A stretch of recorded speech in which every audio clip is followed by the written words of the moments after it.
As the weather continues to warm up, local farmers are getting back into the fields. It means you may see more farm equipment out on the road. And recently, there were 2 collisions involving equipment in Vigo and Sullivan counties. It has prompted officials to warn drivers to exercise caution. Lindsay Jackson caught up with a local law enforcement officer and found out what you should do when you see a farmer out on the road. Accidents involving farmers and drivers are rare, but they can be very dangerous and even sometimes deadly.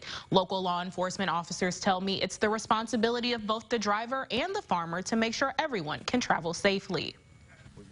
Brad Burbrink at B&Ag Farm says over the years he's never been in an accident with the driver while traveling from one field to the next, but he said he's had some close calls.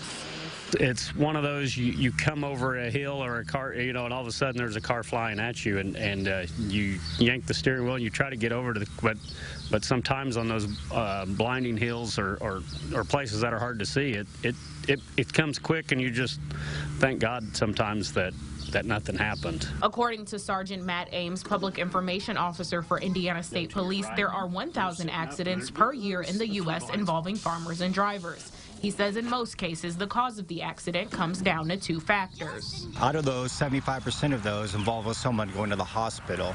And the reason why we're thinking that beliefs is the number one, the contributing factors is people need to drive with more patience, and people need to make sure that they're not driving while distracted. But in the state of Indiana, farmers traveling on the roadways also have rules to follow, including activating their caution lights and having their slow-moving vehicle signs attached to the equipment. Indiana does have what's called the slowpoke law, and what that state is, if the farm equipment is going down the roadway and they have 3 or more vehicles that are behind them and they're trying to get around, the next available place that the farm equipment can pull over, the farmer needs to pull over and allow those vehicles to get around them safely. However, it is responsibility of the farmer to make sure that they get into a safe location and it's safe for the motorists to be able to get around them. And if you happen to unexpectedly come upon a farmer traveling to the next field, here's some things you should keep in mind.